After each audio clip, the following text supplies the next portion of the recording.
Greetings, friends and folks.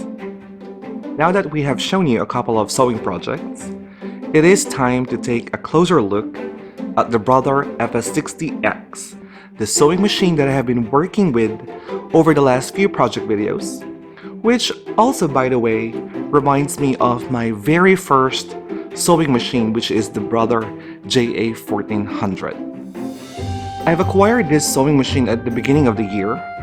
I love it, and I have been using it ever since. If you would know, I do own a Brother FR20 sewing machine, which I also love to death. I made garments with it, bags, and even quilts, if you will. If you haven't seen the unboxing video for the Brother FS60X, go and check out the link below and come back to this video to get to know more about the Brother FS60X.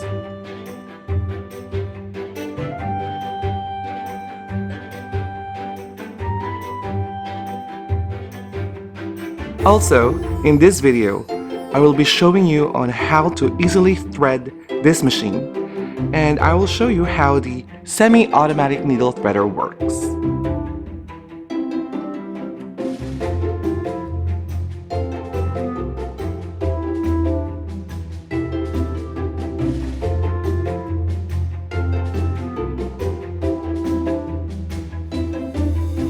So without further ado, let's take a closer look at the Brother FS60X, the extra tough computerized sewing machine.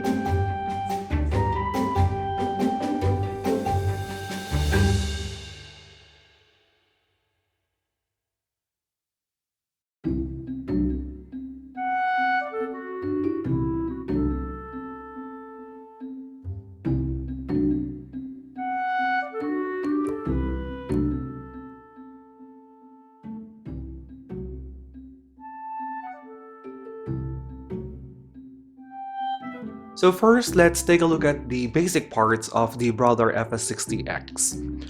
First, you have the vertical spool pin. You want to make sure that you are using a stack thread or a stack spool of thread on this sewing machine because it has this vertical spool pin. If you don't have a stack thread in your stash, you can actually get one of those extra horizontal spool pin, and you can actually insert it right over here. There is a slot here that you can actually use a spare spool pin. You can either put a vertical spool pin here or a horizontal spool pin. Next, you have the bobbin winder, the bobbin winder shaft, and the bobbin winder sensor. So this is where you put your bobbin and wind it, and once the bobbin is full, the sensor will detect and it will make the machine stop winding the bobbin automatically. So if you're going to take a closer look at the bobbin winder shaft, there is a ridge there. There is like kind of a metal bit right there. You want to make sure that you match that shaft or that metal thing bit onto the slot on your bobbin, which I'm going to show you later on. And this is to ensure that your bobbin will be wound perfectly and smoothly. So next, over here we have the thread guide and the pre-tension disc. So the thread guide is the first or the starting point of your guide every time you're going to thread your machine. And if you're going to wind your bobbins, you want to make sure that you pass the thread under the thread guide and around the pre-tension disc front to back. So it's going to move like in this motion. So the thread will go under and you will pass it from the front to the back, wrapping it around the pre-tension disc. So right on the side of your machine is your hand wheel.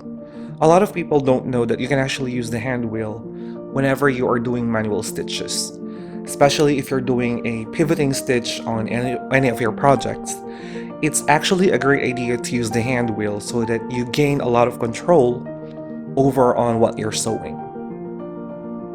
Of course, on the side you have the on and off button and the ports for the power cable and the port for the foot pedal. Over here is the vent. This will help your machine cool down every time you are sewing. And then over here we have the panel. The panel has an LCD screen and some buttons. So the buttons are actually used to either move your needle left and right, and of course to shorten or lengthen your stitches. And over here, of course, you have the other buttons for the stitch selection.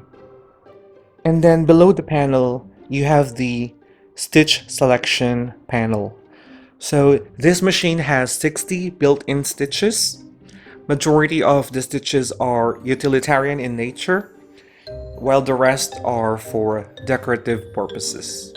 So pretty much you'll have every stitches that you're going to need on this machine. So next we have the speed control slider over here. This is very helpful, especially when you want to gain control of your sewing speed. I'm not a big fan of sewing very fast, so I don't usually put it to the maximum. I always put it to the moderate speed so that I gain control of my stitching. And then you have the needle up and down button. One press and it will raise the needle, so this is very helpful, especially if you're ending a stitch or a seam, so that you don't have to use the hand wheel to raise the needle. You can also use this whenever you're starting sewing. So it's always a good idea to lower your needle down before starting a seam or a stitch. And you have the backstitch button.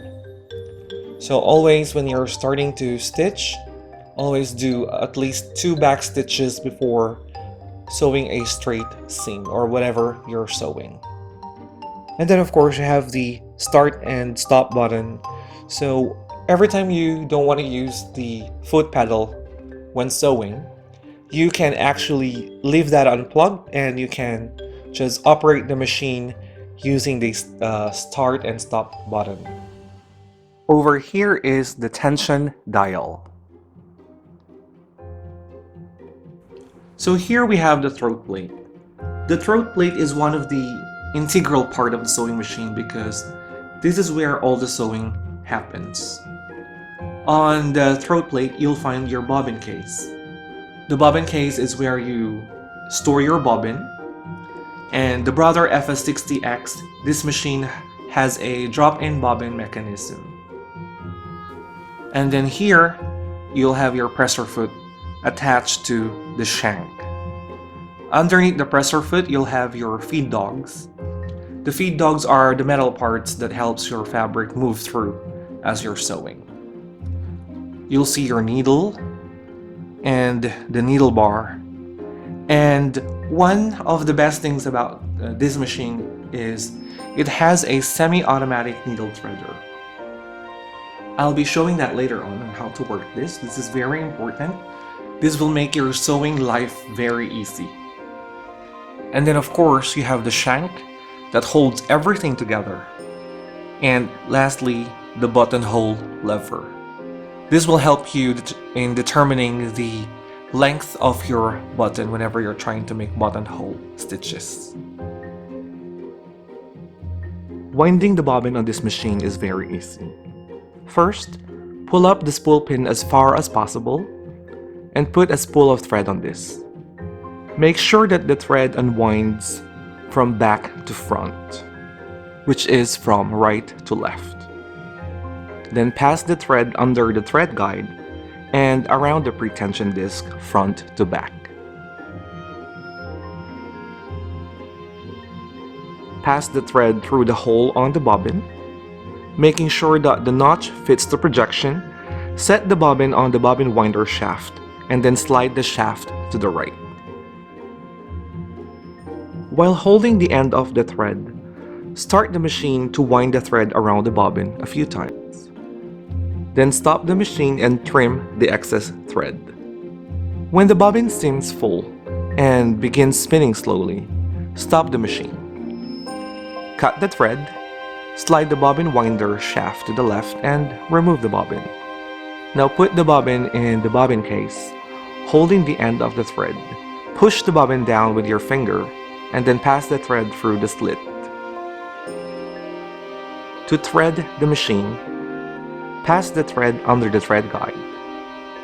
Then pass the thread through the thread channel by following the numbered path printed on the machine. Making sure that the thread passes and hooks on the thread take-up lever. Slide the thread behind the needle bar thread guide. Using the semi-automatic needle threader. While lowering the needle threader lever fully, hook the thread onto the guide, then push the needle threader lever until it stops. Pass the thread in front of the needle. Make sure that the thread is under the hook that has come through the eye of the needle and the hook catches the thread. Return the needle threader lever to the front slowly and then release the lever slowly. Pull the loop off the thread and pass the end of the thread under the presser foot to the back.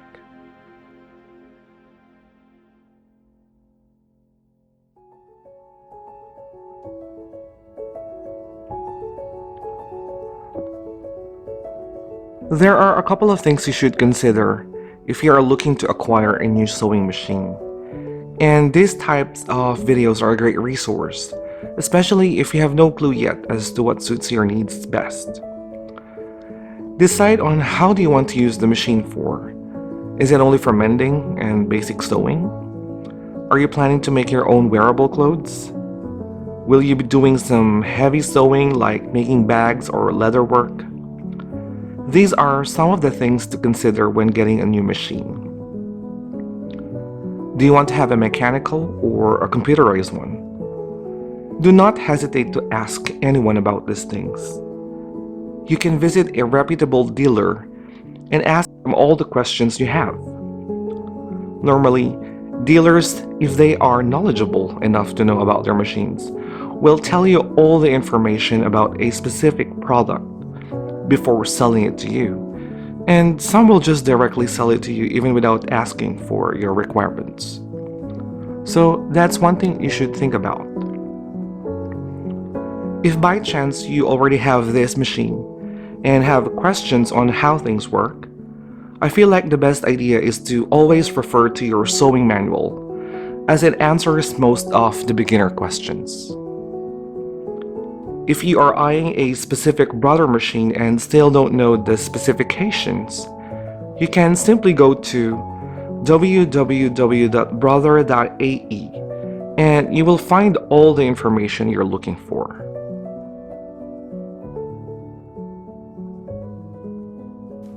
On a personal note, the Brother FS60X fulfills my requirements in terms of my sewing process and needs. I pretty much sew anything. I have sewn vinyl on this machine and even leather, and polyester foam if you will. It boasts a lot of features with an incredible price tag. The Brother FS60X is relatively light compared to other sewing machines, which makes it effortless to transport or carry.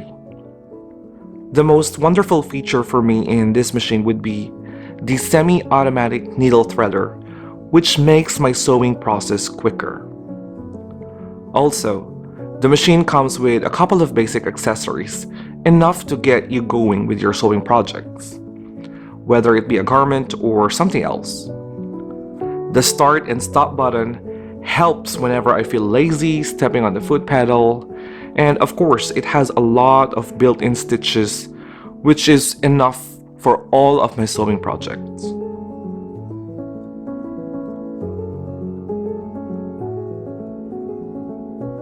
So in conclusion, this machine is fitting as an entry-level or mid-level sewing machine. In my most unbiased opinion, this machine can do a lot for you. Though if you are in a position of investing on a higher-end model, you may do so, but trust me, you can make an entire wardrobe out of this. So thank you very much for joining me. This is Julius. Follow me on Instagram at SewIt'sYourStyle, or subscribe to my YouTube channel if you don't mind. I'll have more projects coming soon, but until then, happy sewing.